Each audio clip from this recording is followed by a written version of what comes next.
1950. As the dawn of a new decade began, so did the nation's rush to bring an exciting new form of entertainment into their living rooms. Television. As more and more rooftops began to sprout TV antennas, the entertainment once found only in movie theaters made its way into America's living rooms. There were westerns. Grump. Stanley Grump. Comedies. Stanley Grump.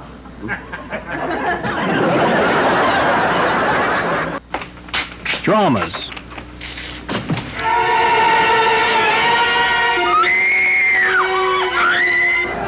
Sporting events.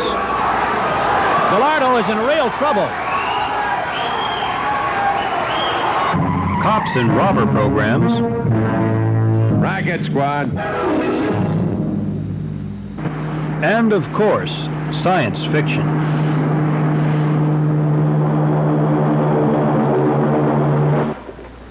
Well, all safe and shipshape.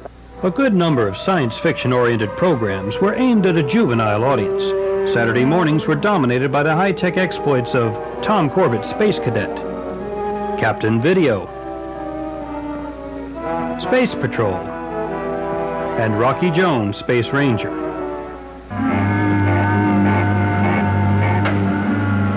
Check 3 o'clock, Rocky. I think there's a meteor pack bearing down on us.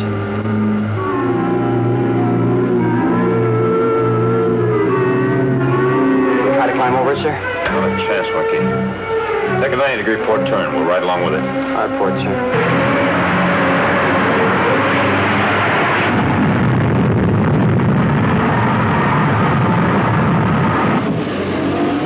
The Adventures of Flash Gordon made its way to the airwaves in 1953. I don't understand it. First Isis, then Osiris, Mithra and Bacchus shattering in space. It's weird, Doctor. Crazy. 4 planets blowing up in rapid succession. Why? Why should that happen? It seems to be some mysterious atomic force, Flash. Possibly a chain reaction operating from some central source. Well, it's about the last of the chain, Doctor. There's only one dead planet left, and that's Minerva. And there it is, dead ahead. The out-of-this-world science fiction programs came down to Earth as the finely crafted science fiction anthology, Science Fiction Theater, debuted. Hosted by Truman Bradley, the series presented some of the most imaginative science and speculative fiction stories to emerge in the 1950s. But the program which has endured and is possibly the favorite of most 1950 science fiction fans is Superman. From 1953 through 1957, the exploits of the Man of Steel was a program not to be missed. Superman sponsors were quick to capitalize on the television hero's ability to sell their products. Every place I go, I see that favorite new cereal of mine, Kellogg's Sugar Frosted Flakes. Look. You just can't be Superman, and that's all there is to it. Why not? Well, for one thing, you're a girl. And that's not much of a reason. Well, I know something you can do that Superman will sure like. What? You can have some more Kellogg's Sugar Frosted Flakes. Superman says they're the best. I like them the best, too. Hey, I know. Since you like Sugar Frosted Flakes, you can be Supergirl. You see, kids may argue, but never about Kellogg's Sugar Frosted Flakes. The face of science fiction television changed somewhat at the close of the decade, as more sophisticated and adult anthologies debuted in 1959. The Twilight Zone was hosted by author Rod Serling. The weekly anthology leaned heavily upon science fiction-themed episodes. During the series' successful 5-year run, a host of robots, alien invaders, and futuristic inventions were introduced to viewers. Making its debut the same year as Twilight Zone was One Step Beyond. This series commingled reports of psychic phenomenon with dashes of science fiction. This is important. I warned you what would happen if you kept pushing yourself. Now I'm going to have to put in a report to the front office that you're no longer fit. It's for your own protection. I should have done it months ago. I'm sorry, Alex. But I have to do it. If you take care of yourself, proper diet, proper rest, or you can live as long as anyone else, and even come back to work eventually. If you don't, you'll be dead within 6 months. You're wrong. I only wish I were, Alex. Look, you take this envelope back to your own doctor. Have him get in touch with me. I'll only be too You're glad. wrong.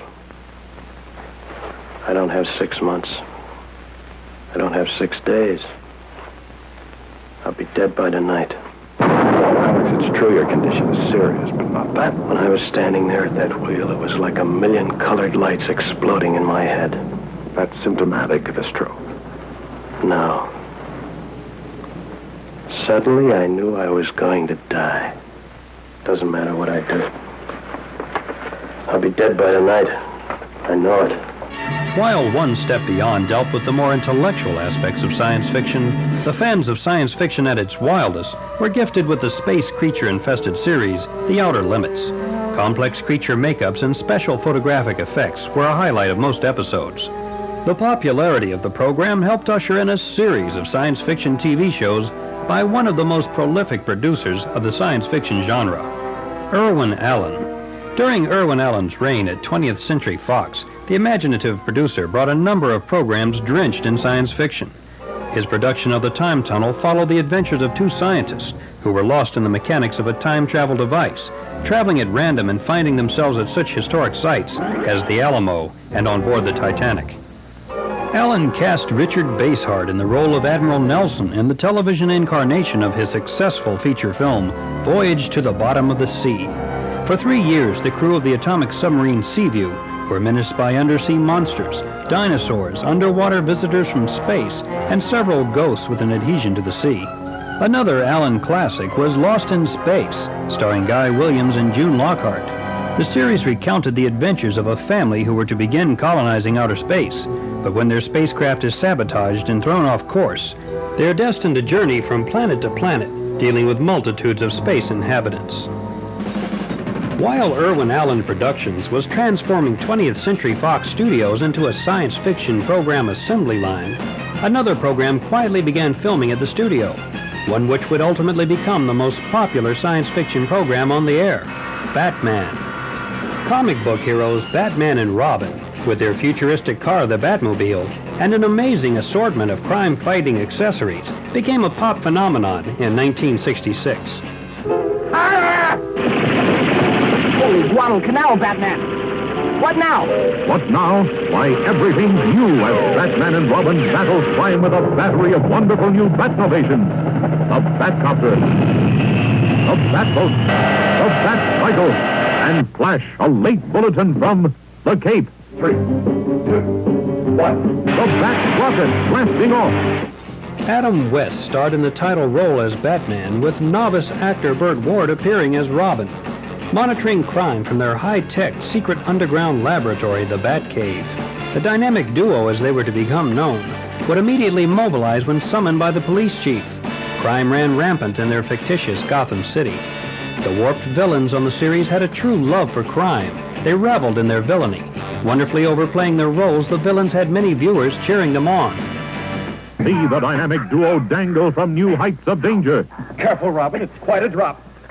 See them batter their way through new bat ventures with old friends. Correction fiends. Holy dart, Tanya. I'm not just pussyfooting around this time, Batman. Week after week, the Cape Crusader copes with the tricky traps of vicious villains. Will the time arrive when the Cape crime fighters come too close to the jaws of death? Holy metronome. What a feat. Punch in the player piano roll.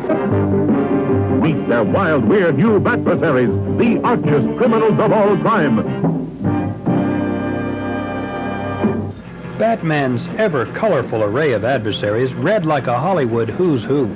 Most notably, there was Frank Gorshin as the Riddler, a maniacal villain who taunted Batman and Robin by leaving cryptic clues foreshadowing his latent crime. Veteran performer Cesar Romero appeared frequently as the Joker. This villain's wild pranks usually meant life-threatening problems for Batman and Robin. The Penguin was played by Burgess Meredith. The Penguin kept a foul gang ever near to do his evil bidding.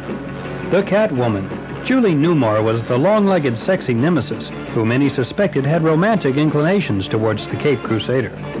In addition to these regular villains, many other major stars appeared as guest villains, such as George Sanders as Mr. Freeze, David Wayne as the Mad Hatter, Victor Bono as King Tut, Roddy McDowell as the Bookworm, Art Carney as the Archer, and Vincent Price as Egghead.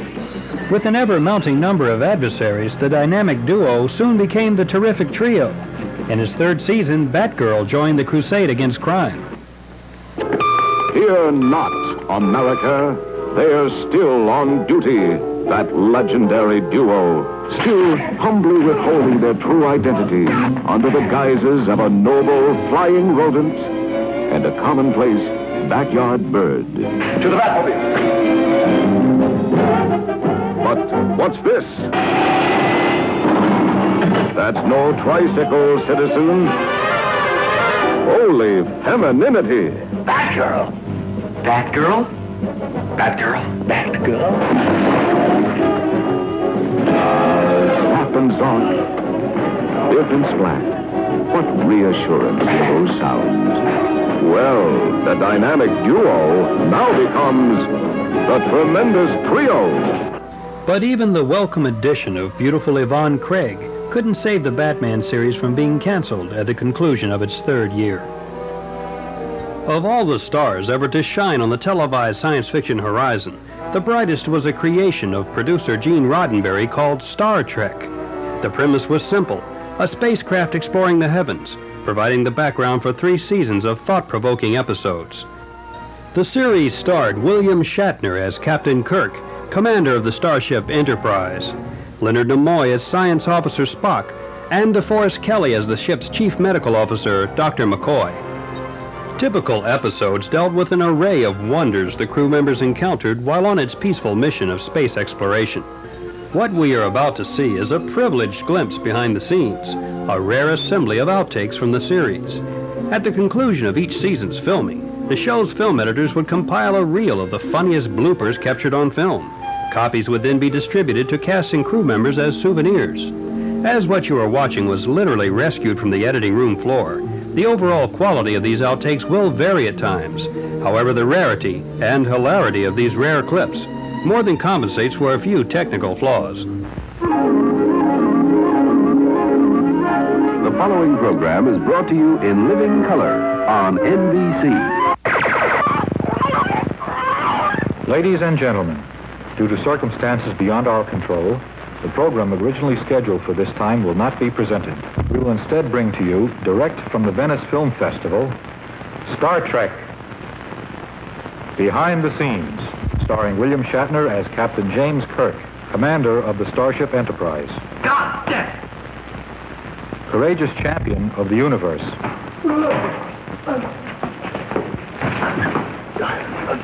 You don't want to tell me what I know. I'll kiss you.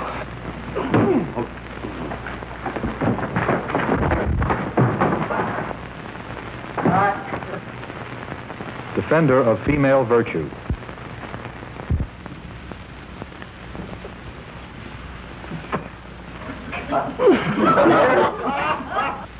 Loved by all, envied by some. A true hero of the world of tomorrow, Leonard Nimoy as Mr. Spock, loyal first officer of the Enterprise. Logical. What makes you think you're a man? You're an overgrown jackrabbit. An elf with a hyperactive thyroid. Unemotional. Super intellect. The plants act as a suppository. Unable to lose self-control under any circumstances.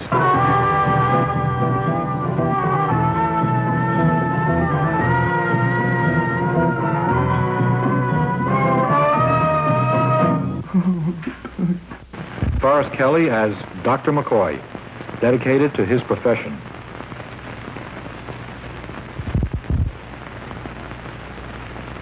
Understanding. A well-adjusted man. promoter of physical fitness. Well, girls, I suppose you can turn up something. And our supporting players, the Monsters,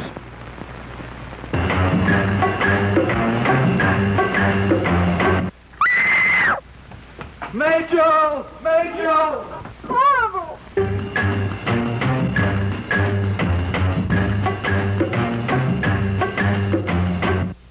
the Heavies, Are you challenging me to a duel? Yes, if you have the courage.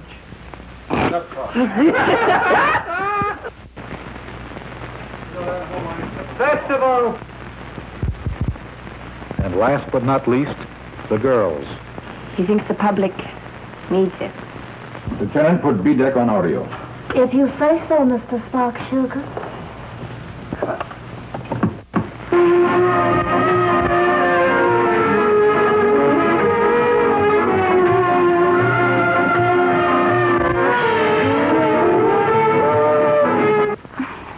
Doctor, may I speak to you for a moment, please?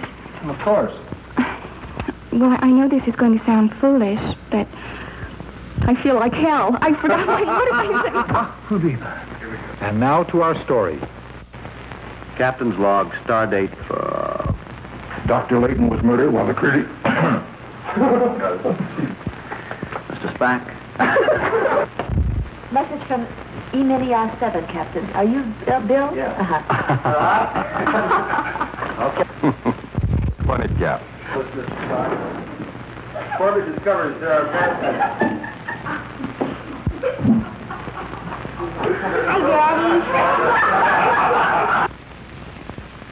Do you think it would cause a breakdown of discipline if the lowly lieutenant kissed the star of a ship captain?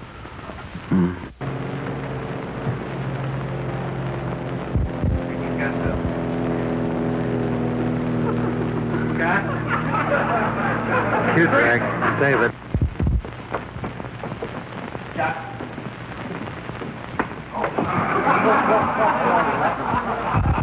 David, the people die, but the culture goes on. You mean to tell me that was quite a thing you told me? You have no right, and we have the right, but you have no right. Because we're the right, and you're the right. All right. This is a shit's drunken occasion, isn't it? What's going on here?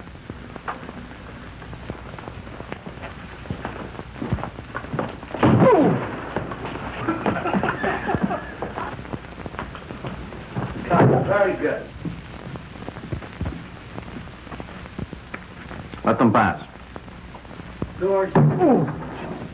And Captain, you're in good hands with Triple. Listen, that bacon is really bad. No kidding. It just stays with you the whole day.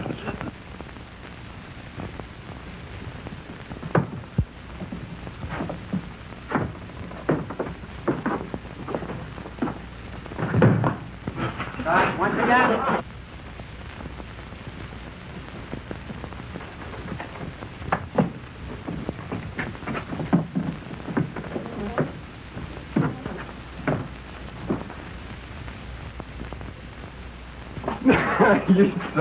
Once again. Listen, about that bacon. No, really. Save it, please. Lieutenant, notify Starfleet as to our... Go. Lieutenant, notify... Enterprise calling Starbase 6. Come in, Starbase 6. Starbase 6, here. Hiya, Sugar.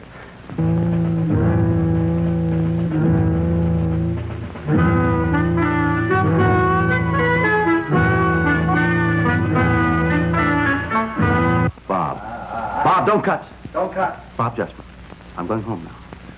I'm going to spend 3 hours on the makeup table putting this makeup back on. And it's your fault. Think positively. Spock to Enterprise. Spock to Enterprise. Come in, Enterprise. Enterprise, Lieutenant Uhura.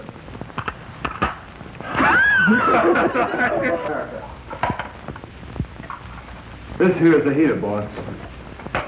I don't know what this thing is. Okay. Save it, please.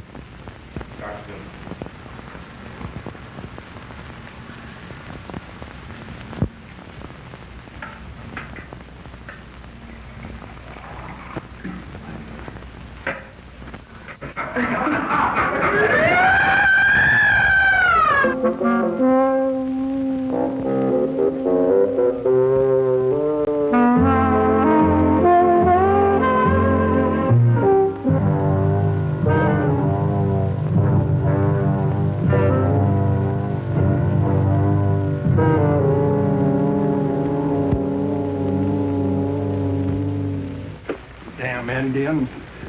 You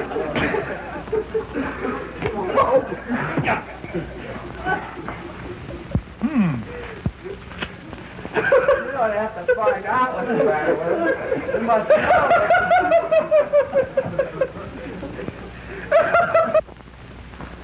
If they refuse to move out on cue, screw them.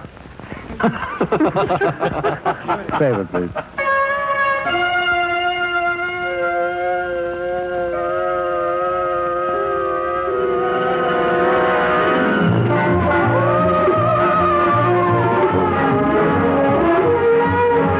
Have no fear. Sargon is here.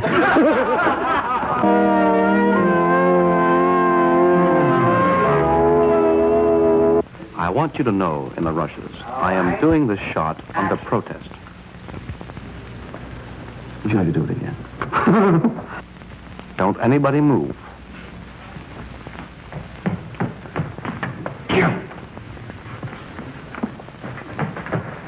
Stand back. I don't know about you, but this is not the way it was run. I want to know.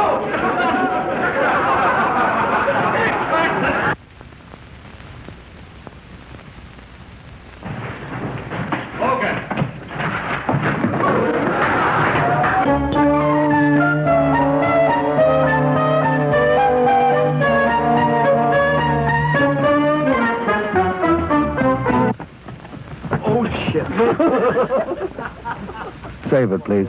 Unless you veer off, I shall blow my brains out. Jim? I'm fine, boss. Are you all right? What's the friend again?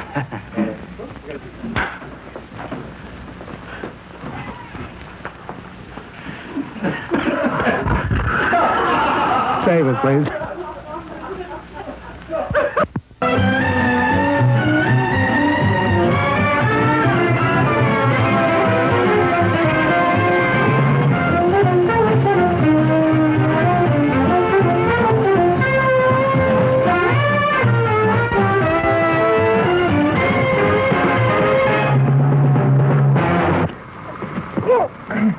I got a wig trouble.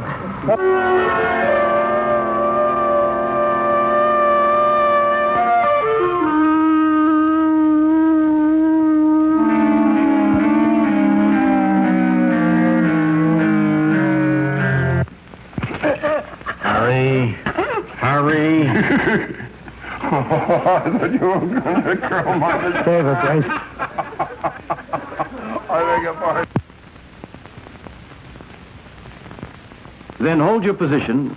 We're locked onto your coordinates. We are prepared to beam you aboard. Captain, you forgot all about the environment and all that stuff. Do you want to really do that? Save it.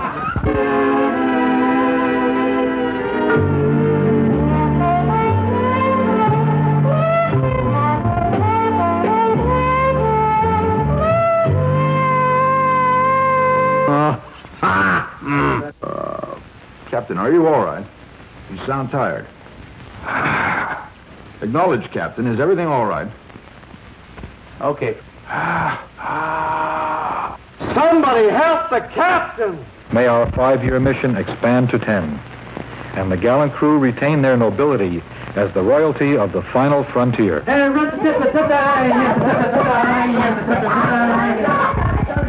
Ahead, warp factor 1.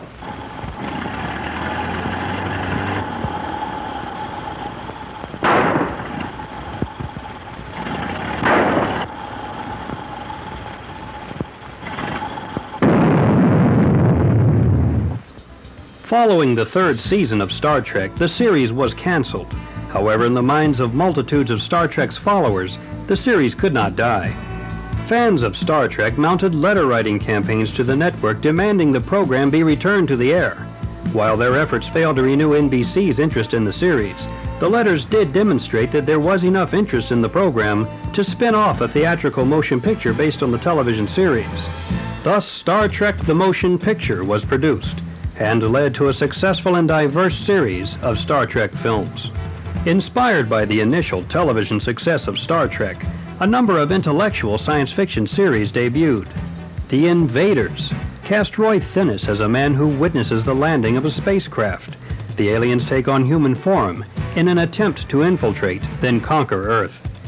Another thought-provoking series which attained cult status was The Prisoner.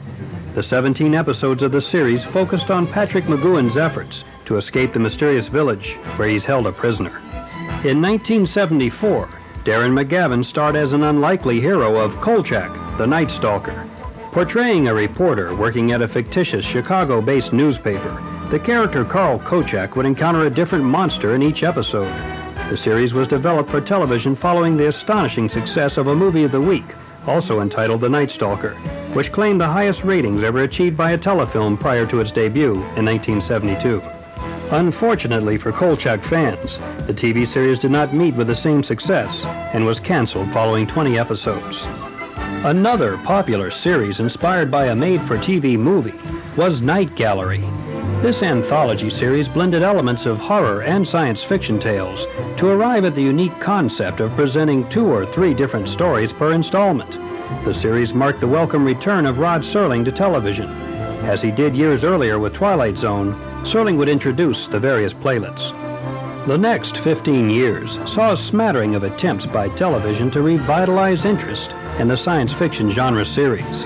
In The $6 Million Man, Lee Majors portrays a U.S. astronaut who survives a devastating crash. His life is saved by replacing damaged body parts with electromechanical devices. Thus, he becomes a cyborg, partially human and part machine. As the series developed, Lindsay Wagner was introduced as a love interest. Her character suffered a similar fate, and a bionic woman was created. She later spun off into a program of her own, The Bionic Woman. Other series at the close of the 1970s were rooted deeper in classic science fiction. Logan's Run took place in the year 2319 and dealt with a society where no one was permitted to live beyond their 30th birthday. Gregory Harrison starred as the fleeing 30-year-old Logan. Battlestar Galactica, also set in the distant future, featured Lauren Green as the commander of the Galactica, the pride of a fighter squadron of spacecraft combating the forces of evil in outer space.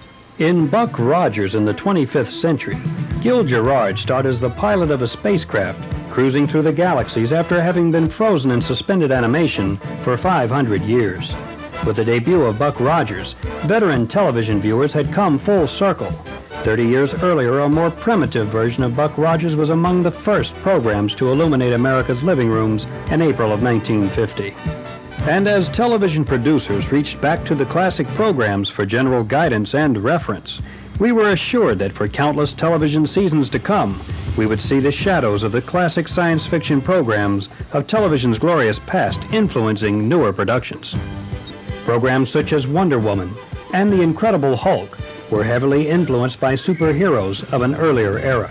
The high-tech gadgets in series such as Knight Rider were foreshadowed by similar devices 40 years earlier on science fiction theater. And as we move into the final decade of the 20th century, viewers are enjoying an all-new version of one of America's most beloved programs. Star Trek: The Next Generation continues the imaginative saga that has become a cornerstone in the history of science fiction.